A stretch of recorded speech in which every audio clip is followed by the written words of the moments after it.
Assalamualaikum warahmatullahi wabarakatuh. Halo teman-teman, perkenalkan, nama saya Ervina Salsabila Kunaifi. Saya dari Prodi Pendidikan Bahasa dan Sastra Indonesia. Dalam video kali ini, saya akan membahas dan mengulas mengenai materi fonologi selama 1 semester.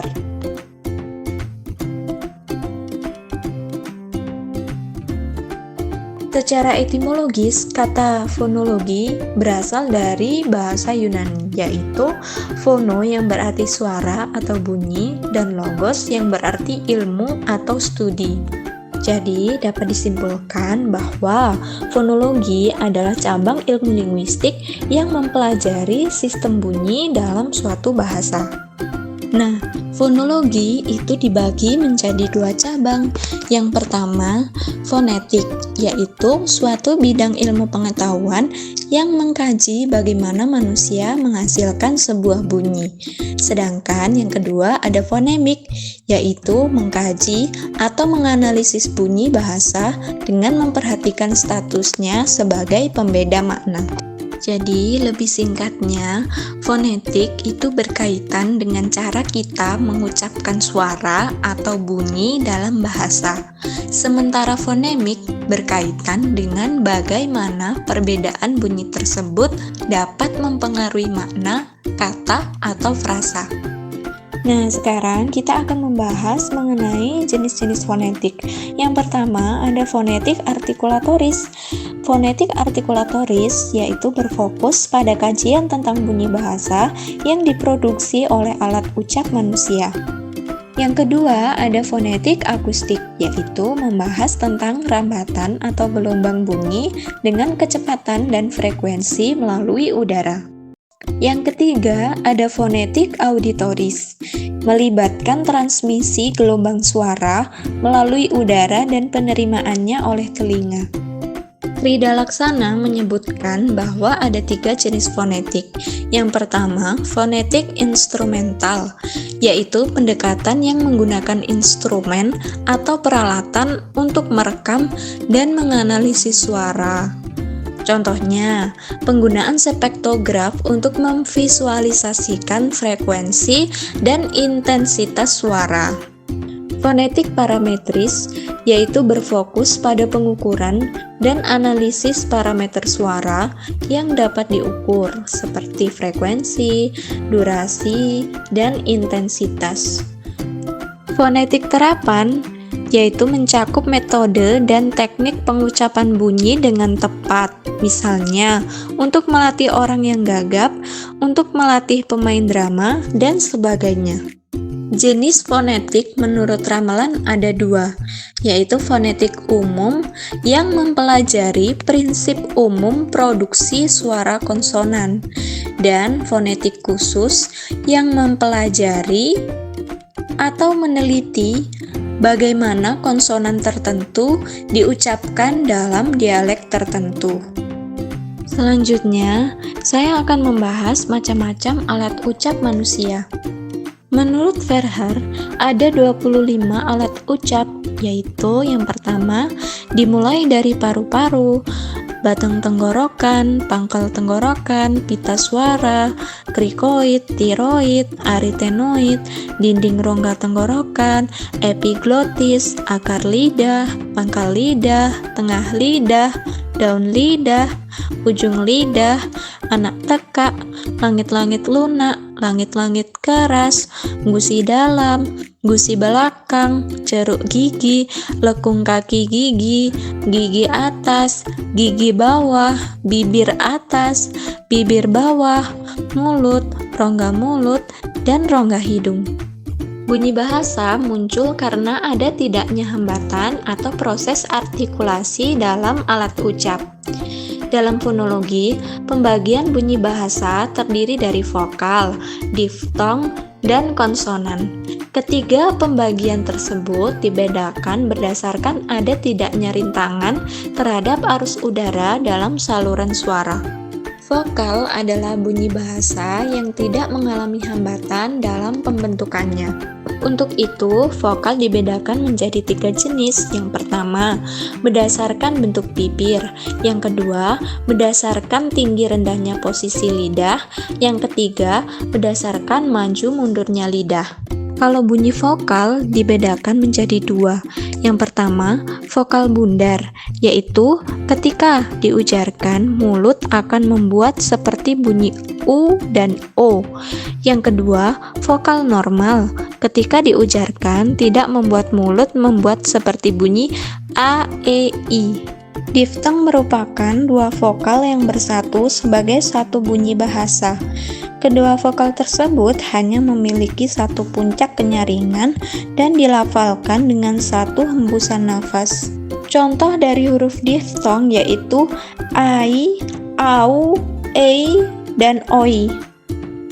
Selanjutnya ada konsonan, yaitu bunyi bahasa yang arus udaranya mengalami rintangan dan kualitasnya ditentukan oleh 3 faktor.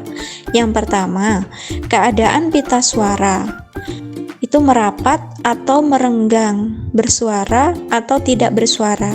Yang kedua, penyentuhan atau pendekatan berbagai alat ucap atau artikulator seperti bibir, gigi, gusi, lidah, dan langit-langit. Dan yang ketiga, cara alat ucap tersebut bersentuhan atau berdekatan. Berdasarkan artikulator dan titik artikulasinya, konsonan dibagi menjadi yang pertama, konsonan bilabial, yaitu bunyi yang dihasilkan dengan mempertemukan bibir atas dan bibir bawah atau kedua bibir terkatup. Konsonan labiodental, yaitu bunyi yang dihasilkan dengan bertemunya bibir bawah dan ujung gigi atas. Konsonan apikoalveolar, yaitu bunyi yang dihasilkan dengan bertemunya ujung atau daun lidah menyentuh atau mendekati gusi. Konsonan apikointerdental, yaitu bunyi yang dihasilkan dengan bertemunya ujung atau daun lidah yang menyentuh atau mendekati gigi depan atas. Konsonan palatal, yaitu bunyi yang dihasilkan dengan bertemunya lidah yang menyentuh langit-langit keras. Konsonan velar, yaitu bunyi yang dihasilkan dari belakang lidah yang menempel atau mendekati langit-langit lunak. Konsonan glotal, yaitu bunyi yang dihasilkan ketika pita suara didekatkan cukup rapat sehingga arus udara dari paru-paru tertahan. Konsonan laringal, yaitu bunyi yang terjadi karena pita suara terbuka lebar. Bunyi ini dimasukkan dalam konsonan karena udara yang keluar mengalami gesekan. Materi selanjutnya, saya akan membahas mengenai intonasi. Intonasi sendiri dibagi menjadi 4. Yang pertama ada tekanan, kemudian ada nada, kemudian ada perhentian, dan juga durasi. Nah, intonasi sendiri merupakan tinggi rendahnya suatu nada pada suatu kalimat. Kemudian, tekanan merupakan suatu jenis unsur suprasegmental yang ditandai oleh keras lembutnya arus ujaran. Jenis tekanan berdasarkan keras lembutnya ujaran. Yang pertama ada tekanan paling keras, yang kedua tekanan keras, yang ketiga tekanan lembut, dan yang keempat tekanan paling lembut. Berdasarkan sifatnya, tekanan dibagi menjadi 3 jenis, yaitu tekanan distinktif dan non-distinktif.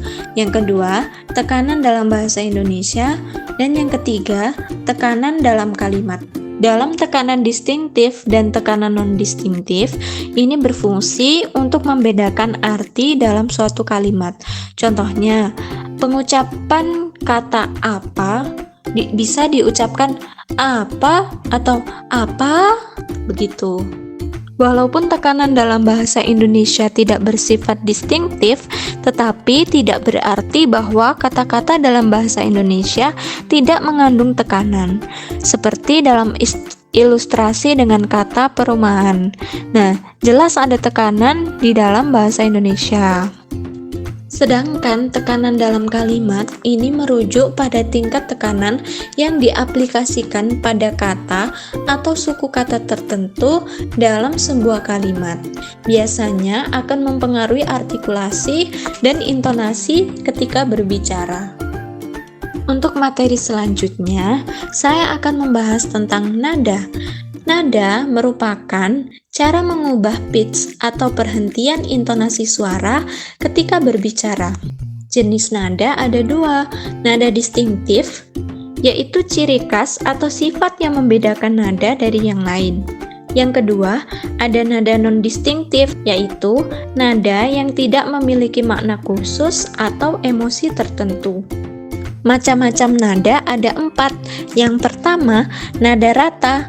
Pola nada dalam bahasa di mana frekuensi suara tetap atau relatif stabil sepanjang ucapan. Biasanya, nada rata digunakan untuk menyampaikan informasi yang objektif atau fakta. Yang kedua, ada nada menurun. Pada nada menurun ini biasanya digunakan untuk mengakhiri suatu pernyataan. Nada menurun lalu naik. Biasanya, nada ini digunakan untuk menanyakan pertanyaan atau suatu permintaan. Dan yang terakhir, ada nada mendaki. Pada nada ini digunakan untuk menyampaikan suatu emosi atau bisa juga kejutan atau suatu pertanyaan yang membutuhkan penekanan kuat. Materi selanjutnya yaitu durasi dalam kalimat, yaitu waktu yang diperlukan untuk mengucapkan suatu kalimat atau bagian kalimat. Biasanya, jika suara merendah, dilambangkan dengan tanda tanya. Kalau suaranya naik, dilambangkan dengan tanda seru. Durasi dalam bidang kata tidak terdapat dalam bahasa Indonesia, namun dalam bidang kalimat terdapat durasi yang distintif. Perhentian biasa disebabkan oleh tanda baca, struktur sintaksis, atau penekanan kata. Hal ini penting untuk memahami makna kalimat secara keseluruhan, memisahkan dan mengorganisasikan informasi, serta memberikan ritme dan intonasi dalam komunikasi. Macam-macam perhentian. Yang pertama, perhentian antara koma atau non-final atau jeda. Yang kedua, perhentian akhir atau final. Dalam fonologi, fonem adalah unit bunyi terkecil dalam bahasa yang memiliki perbedaan makna. Contohnya kata jahit dan jahat. Yang membedakan dari kata tersebut yaitu bunyi I yang dilambangkan huruf I dan bunyi A yang dilambangkan huruf A. Bunyi I dan bunyi A disebut fonem. Jika bunyi itu membedakan makna, maka bunyi tersebut disebut fonem. Dan jika tidak membedakan makna, maka itu bukan fonem. Fonem tidak sama dengan huruf. Fonem adalah bunyi dari huruf, dan huruf adalah lambang dari bunyi. Fonem diklasifikasikan menjadi fonem segmental dan fonem suprasegmental. Fonem segmental merupakan fonem yang dapat dianalisis karena merupakan bagian dari segmental bahasa. Nah, fonem segmental ini dibagi menjadi 3, yaitu vokal, diftong, dan konsonan. Sedangkan fonem suprasegmental merupakan fonem yang menyertai fonem segmental. Ini bisa mencakup tekanan, nada, intonasi, durasi, dan jeda. Setelah klasifikasi fonem, ada alofon. Alofon adalah varian fonem berdasarkan posisi dalam bentuk perubahan suara, penekanan, atau penempatan artikulasi. Contohnya, fonem I pada kata ingkar, cita, dan tari. Masing-masing I tersebut merupakan alofon dari I. Nah, perubahan fonem itu adalah perubahan yang terjadi pada sistem bunyi suatu bahasa. Perubahan ini dapat melibatkan penggantian, penghilangan, atau bahkan penambahan fonem dalam bahasa tersebut. Misalnya, penghapusan fonem H di awal kata hujan dapat membuatnya terdengar ujan. Nah, materi yang terakhir ada asimilasi.